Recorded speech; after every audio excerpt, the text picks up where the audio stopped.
Kehler, and it's good to see you here this morning. Perhaps you remember a couple of years ago we asked a variety of people in the congregation to share their faith story and tell a little bit about how God touched their lives through their involvement in Advent Lutheran Church. People seemed to like that and welcomed it, and so we're doing it again, and some of you have been on probably at other services where you've heard someone speak.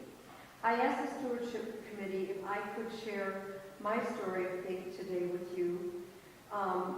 When I was born, my mother and father were of different religious faiths. My dad was Protestant, my mother was Catholic.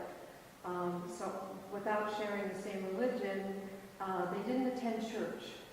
That left my sister and I kind of being dropped off at the Catholic Church until we made our first communion and were confirmed. I remember never talking to anyone in the church. You just went and you listened and you left. And church became very intimidating to me at a very young age. I remember probably dropping, I don't remember, but I'm sure we dropped some coins into the collection plate that we were given when we left home.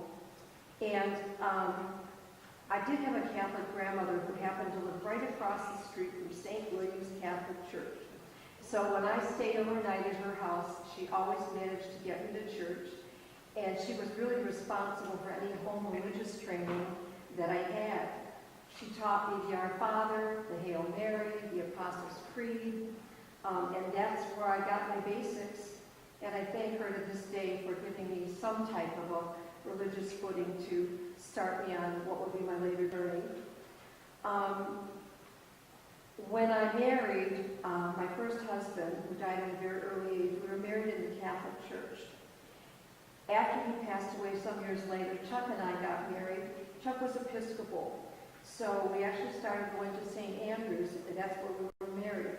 We attended services there, and we made a financial contribution every week. Eventually we dropped out of church life. And I can't say it was because I felt intimidated at St. Andrews. There people actually tried to talk to you. And that intimidated me in a different way, because I didn't know how to handle that. I had a feeling about church that was never comforting to me. I always felt kind of alone and didn't know how to react, even though I could react well in another type of booth. The religious environment always gave me a little pause. We eventually dropped out of our church life. And then in September of 2001, we came to Advent. We were really looking to find someone who would baptize our grandson, who also did not have any religious footing, and we felt that we really wanted him baptized. You know how grandparents get. They just, mom's not going to do it, somehow grandparents are. So we met with Pastor Joe, and we attended services here, and we loved the church. Regardless of whether David was ever baptized, we loved this church, and we're happy to take it on with the church family. My grandson was baptized here on Easter Eve, and that made us very happy. I immersed myself in many activities at Advent, and I was comfortable in doing so.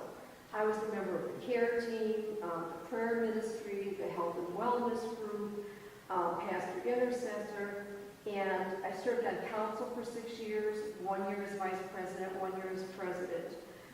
During the first 2 years of Advent, we contributed faithfully every week, and then we began participating in Bible studies. And it quickly became apparent to Chuck and I that while we were eager to share our time and our talents, we had to be more aware of our responsibility to share our treasures. Chuck and I had never formally pledged to tithe a portion of our gifts from God. It was hard to imagine having the faith to make that promise, because both Chuck and I knew that when we made that promise, there was no going back for us. I have to admit it was easier to do when we were both working and had good jobs. Even when we were retired and income was drastically reduced, we knew that God would always be there in our time of need, and He always has. Every time something comes up that we're not prepared to handle, God makes a way. A blessing always makes its way to us. It could be in the form of a refund of some type, an unexpected check, a bill you overpaid, something like that, but it always happens.